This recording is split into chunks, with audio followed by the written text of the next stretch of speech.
Pero manejar las personas tóxicas. Todos nosotros tenemos a alguien en nuestra mente, es tardísimo, pero bueno, todos nosotros tenemos a alguien en nuestra mente que solo con pensar en esa persona nos sube el cortisol.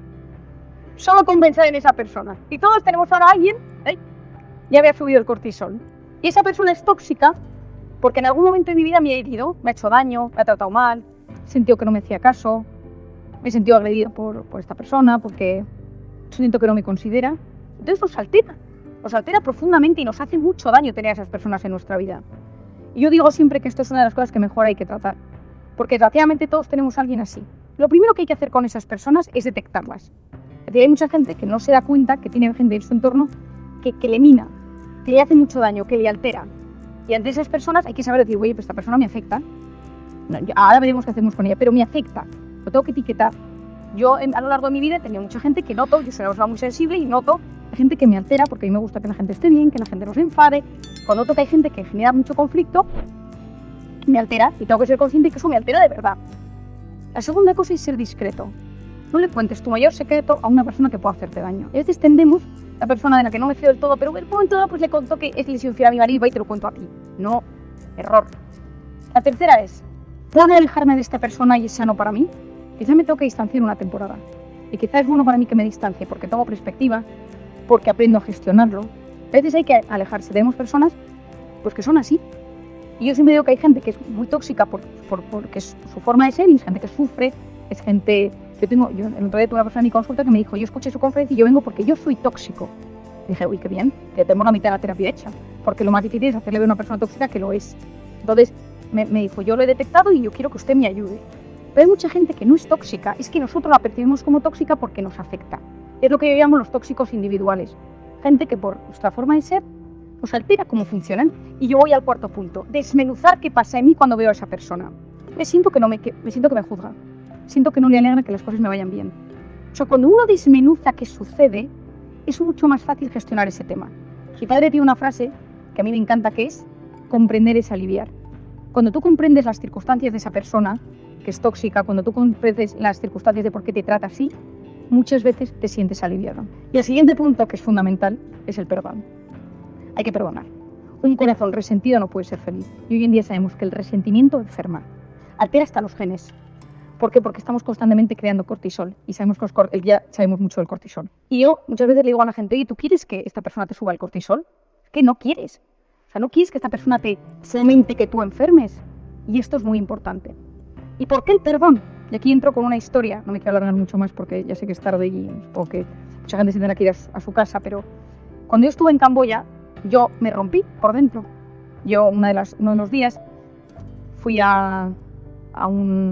yo iba como médico que hablaba de las enfermedades de transmisión sexual y entraba en hacer prevención del SIDA. No eran burdeles, eran karaokes, pero en verdad eran burdeles. Y a mí me pasa que a veces los asiáticos, no sé si tienen 15 años o tienen 35, o sea, como que tienen esa piel tan así, luego de golpe envejecen, pero uno no sabe. Entonces yo estuve dentro de un burdel hablando de la prevención del SIDA, yo reservaba una habitación y luego a las niñas, pagaba por media hora de las niñas, las juntaba, iba con dos, entre comillas, guardaespaldas que eran enfermeros y me ayudaban, traducían y tal.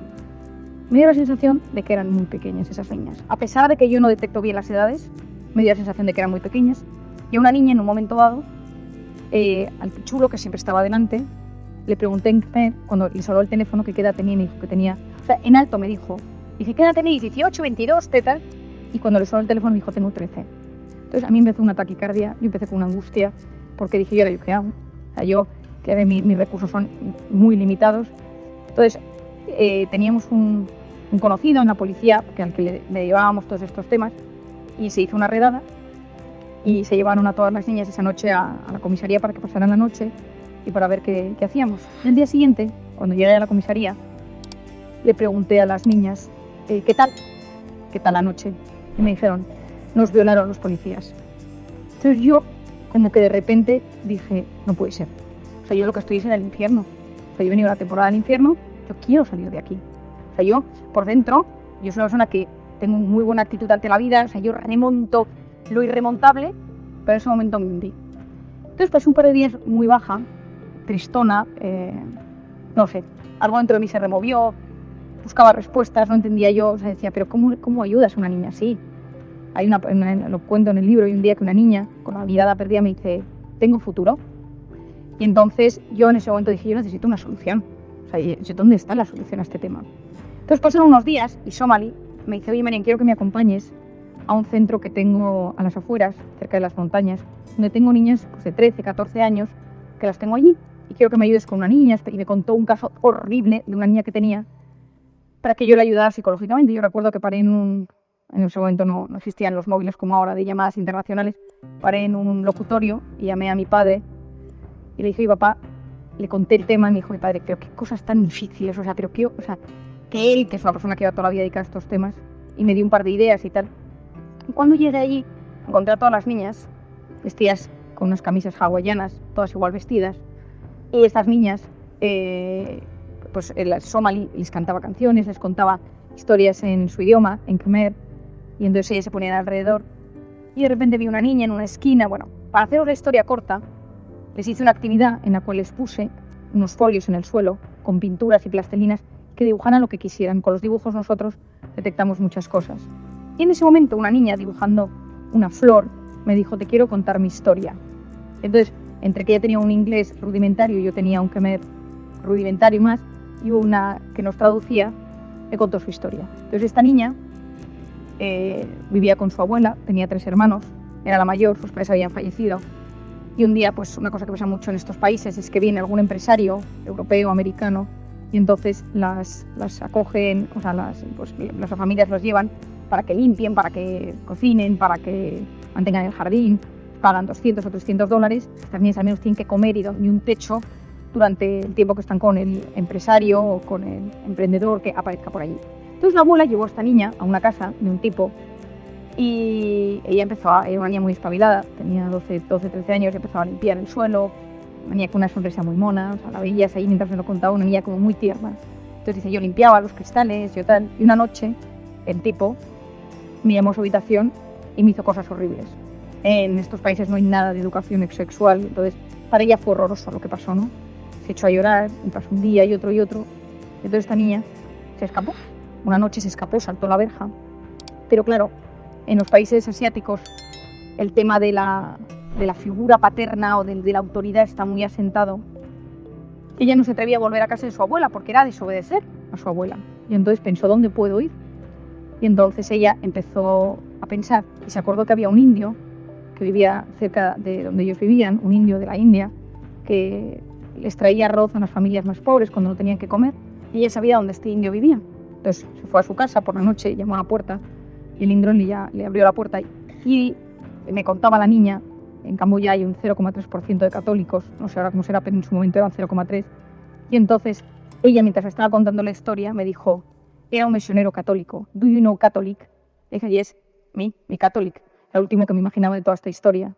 Y entonces me dijo, era un misionero católico, y me dijo, no te puedes quedar aquí, pero te voy a buscar un sitio donde pasar la noche y vamos a ver qué hacemos. Entonces la llevó a una casita y durmió. Y a la mañana siguiente, pues el misionero empezó a hacer llamadas, a ver qué era lo mejor para esta niña, porque tenía, pues si hablar con un psicólogo, si hablar con la abuela, etc.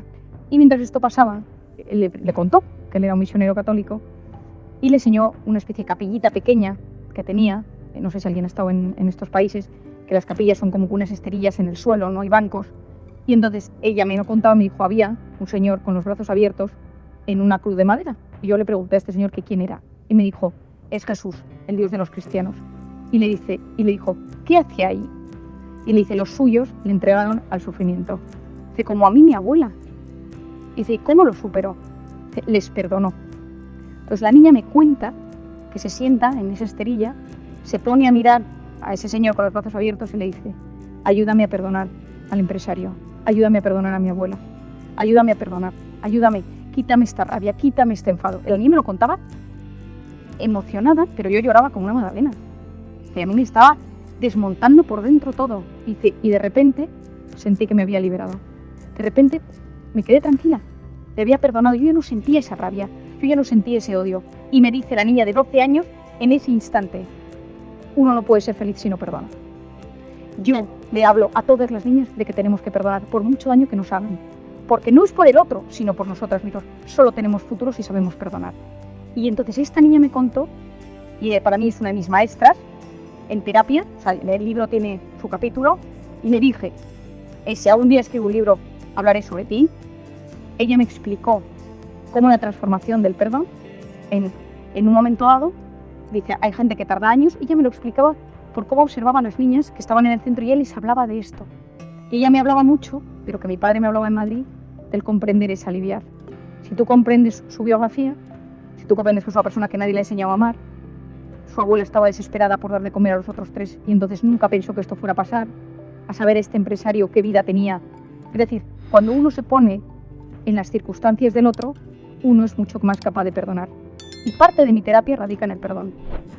Yo considero que si uno no perdona, y el perdón, es una frase del libro, es ir al pasado y volver sano y salvo, si uno no perdona, uno vive siempre enganchado de resentimientos y no es capaz de disfrutar del momento presente. A veces hay que soltar cosas sin razonarlas demasiado, porque hay gente que nos hiere de verdad. Hay historias que nos hacen mucho daño. Yo no estoy hablando del perdón de una tontería, de una pataleta, no. Estoy hablando de ese daño horrible que te hacen. De cuando te hieren en lo más profundo de tu ser. Te hacen daño, te abandonan, te engañan, te utilizan. Yo hablo de ese. Pero ese perdón no es por la otra persona, sino por uno mismo. El libro cuenta una historia muy bonita de Simon Wiesenthal, judío, que se ha dedicado a muchos temas de los nazis y que en un momento dado está en un campo de concentración y de repente le llaman, le agarran y le llevan a una habitación donde se está muriendo un SS, un oficial de las SS.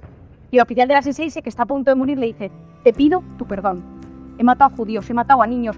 Te pido tu perdón como judío, como institución judía. Tú que eres un judío que pasabas por aquí. Perdóname, porque me voy a morir. Y he hecho muchas cosas mal. Y entonces Simon Wiesenthal se quedó mudo, no supo qué decir. Y escribió un libro que se llama Los girasoles al sol y luego otro libro en el cual él habla qué tendría que haber hecho. Entonces él escribe un primer libro y un segundo en el que pregunta a grandes figuras políticas, religiosas, al Dalai Lama, qué habrían hecho en su lugar. Muy interesante el concepto, ¿no? Él descubre que depende mucho de las creencias que uno tenga ante la vida. Decíamos, bajar el cortisol, el ejercicio, educar los pensamientos, las personas tóxicas y luego todo lo que está relacionado con el conectar con el mundo interior. Con esto hay mucho escrito, temas de mindfulness, de yoga, etc. Yo soy de la teoría, yo trabajé con un médico que se dedica a investigar el tema del mindfulness. El tema del mindfulness es que es conseguir conectar con el instante presente educando nuestros pensamientos. No es una religión, es una manera de conectar con el mundo presente. Cuando yo estuve con el profesor Danis en Londres, me acuerdo que estaba haciendo un estudio sobre el rol del mindfulness, de la meditación, sobre la inflamación. Estamos hablando que la inflamación es el quid de todo el asunto, ¿no? Entonces yo le pregunté, ¿y rezar? Yo, ¿la gente que reza sirve? Y dice, sí, pero hace falta 2 conceptos. La aceptación y el abandono. Si nosotros venimos constantemente rezando, meditando, y este tema y lo otro tal, subimos cortisol. En esta vida, tanto piensa el mindfulness, sean técnicas, sea la oración de los judíos o de los cristianos, es una técnica de abandono a un ser superior y eso está demostrado que ayuda, tanto científicamente como cualquiera que lo haya podido experimentar. Al final, en esta vida, yo siempre digo que tenemos 2 maneras de vivir en la vida. Una, rabiosos, enfadados, intoxicados con cortisol, con los cromosomas cada vez más cortitos, o vivir de otra manera. Y más hoy que estamos en una iglesia, que es la primera vez que hablo en una iglesia, que al final de nuestra vida, cuando nos muramos y lleguemos a la puerta del cielo y San Pedro nos abra las puertas, nos diga 3 palabras: ole, ole y ole. Muchas gracias.